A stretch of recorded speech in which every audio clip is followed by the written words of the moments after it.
In today's video, I'm going to show you all of the books and curriculum and resources that I have in our morning basket for our second term of the school year. Hi everyone, welcome to our homeschool table. My name is Jerilyn. I'm a homeschooling mom of 3 kids, ages 11, 4, and 2. This is our 7th year homeschooling, and today's video is a collaboration hosted by Davene from Calm in the Chaos Homeschool and Shawna from Homegrown Homeschool. I will leave a link down below to their channels and also a link to the playlist of the collaboration where you can see what all of the other moms are sharing about today. Okay, so let's go ahead and just jump right in. First, I want to let you know that even though this looks like a lot, it really is very manageable, and I do this throughout the morning. I have a video, I'll link it up here for you, of what we call mini morning times. I don't do a traditional morning time where we're all together for an hour or hour and a half or anything like that. We break this up, and usually we break it up according to time that we are eating food. So this section here is while we are having our morning snack time. This section here is for our lunchtime. This one doesn't have to do with food, but it's after lunch, and sometimes we do have a snack before our quiet time. And then this section here is for right before our quiet time. So I will show you what is in each section, and we're going to start with our morning snack time, Bible time. So first, I'm going to start out with our Bible time, and we use Sunlight for history, Bible, and literature. And so our Bible time is broken down into a couple different parts. The first thing is that my daughter has her own student Bible reading every morning. The second thing is that I do a parent and student Bible reading where we actually usually listen to it on my YouVersion Bible app, and we listen to it while we're eating. And the reason that we listen to it is because I'm usually eating at the same time, so it gives me a chance to eat as well. But we also do memorization, which is why we have some little tabs here in the Bible, because my daughter works on the verse memory during that time. Another resource that we use for our Bible time is the Radical Book for Kids, and this is scheduled in our Sunlight program. And this just has lots of really good, just kind of small sections of information about the Bible, about our faith, and things like that. Lots of good conversations have come out of reading that book. Then kind of toward the end of that time, we read a small section of our On Mission magazine. We are just finishing up Vietnam. We have like a week, maybe a week and a half left of this. And then once we finish the Vietnam magazine, then we're going to be starting the India unit. And I printed this one at home. That's why it's a little bit glary, because it's laminated on the front cover.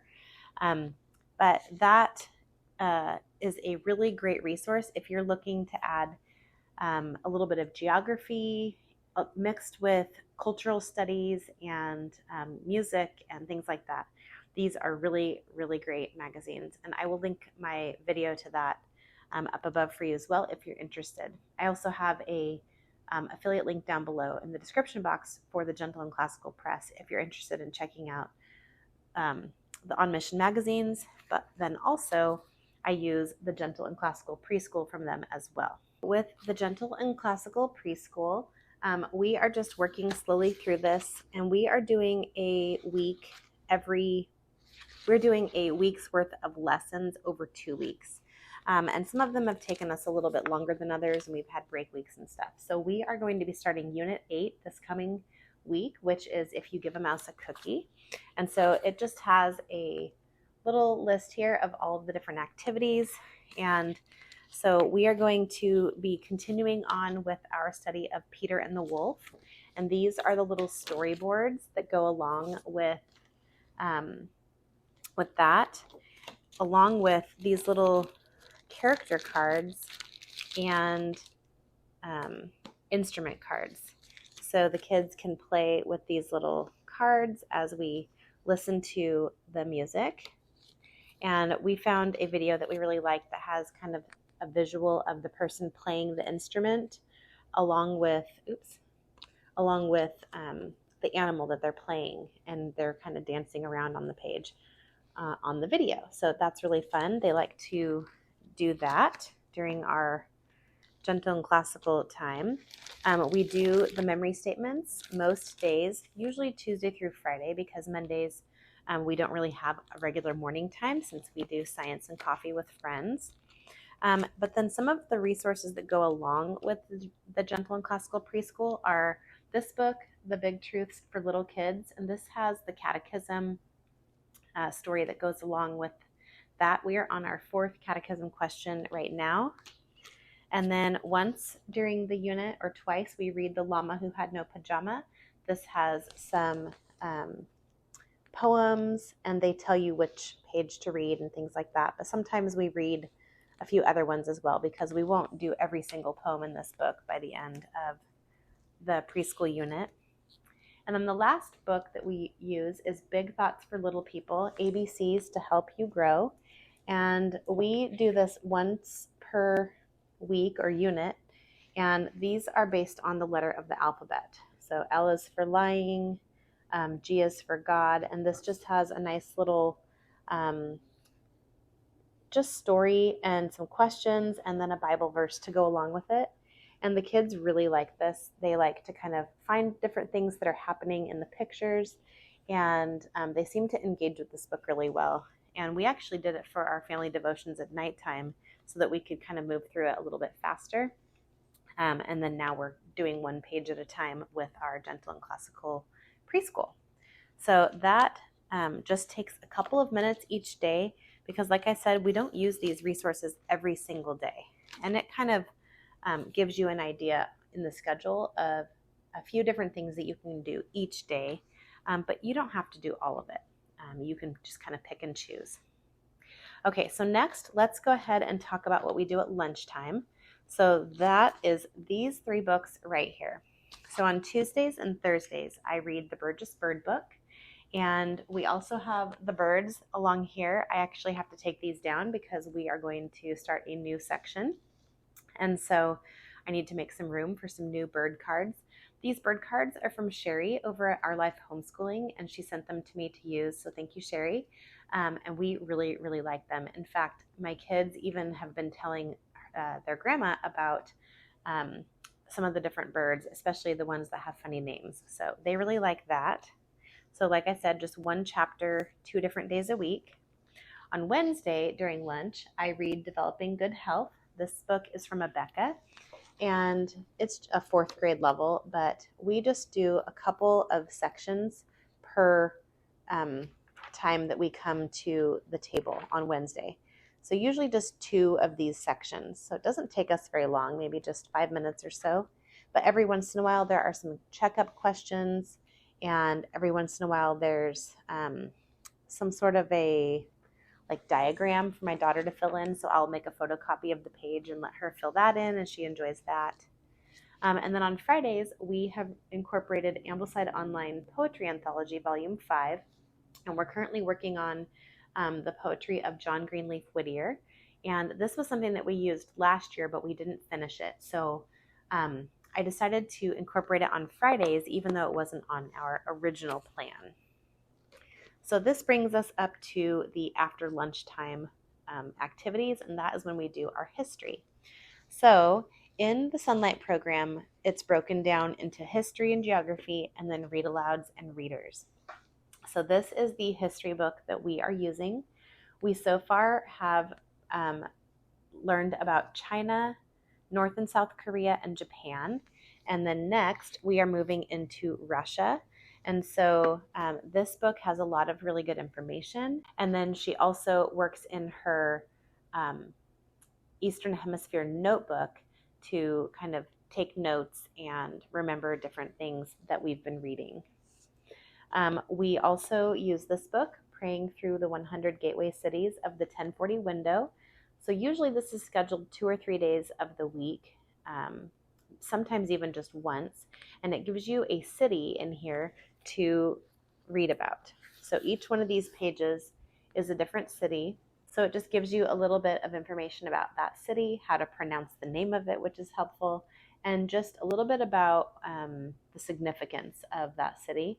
And then down here at the bottom, it lists some prayer points of how you can pray for the Christian church in that city. So those are really helpful, and we have really enjoyed that book. We also read All the Small Poems and 14 More book once a week. It's actually scheduled, I think, for 3 days a week, but usually I just do them all in one sitting. And it has a few pictures and illustrations. And so usually what I do is I show the picture, and then I have my little guy guess what that poem's going to be about, and he thinks that's really funny. And usually they're just kind of silly poems, nothing too deep. And then our read aloud that we're just about to start, we're actually starting this, well, you're going to see this on a Wednesday, but we're starting it on Monday. This is I Rode a Horse of Milk White Jade by Diane Lee Wilson, and this is one of the scheduled read alouds. And so I'm looking forward to reading this. A couple of the other read alouds that we've done so far this year haven't been my favorite, so we have started reading them and then kind of stopped. So we'll see how this one goes. I really like all of the resources with sunlight, and this Eastern Hemisphere one is very interesting. It's just that a couple of the read alouds I haven't enjoyed. Some of them I have, but not all of them. And that's okay. We all have different preferences in books. Now this last section right here is kind of our, what do I want to call it? Our unit study section. And that's because occasionally my kids will be doing something. Like last week we were on our way to the grocery store, and we were driving by a dairy and a field that had a ton of cows. And so they started asking all sorts of questions about cows. Well, that led me to what I always do when we have questions about things, and I consulted the library. And so I got several books here about cows. We have Farm Animals Cows, From Cow to Cheese, Baby Cows, The Cow Who Clucked, and then we also have this book coming from the library, The Cow Who Went Oink, which was a favorite that I used to read in my kindergarten classroom, so I had to get that one. And then From Calf to Cow. And then these last two books are actually picture books that go along with our history that I thought might be helpful in helping my daughter understand a couple of things. First is this one called Confucius, Great Teacher of China by Demi. And I just thought that this would be a good book since we've talked a little bit about Confucianism, and just has some good illustrations and not too much text, but enough that I am hoping she can understand what Confucianism was or is. And then I have this book, Zhong Hang and the Incredible Earthquake Detector by Randall McGee. And this is based on a true story, it says. And these two books were actually recommended by Rachel over at the Nerdy Homeschooler, previously Seven and All. And again, good illustrations with just a little bit more information of the places that we're studying in history.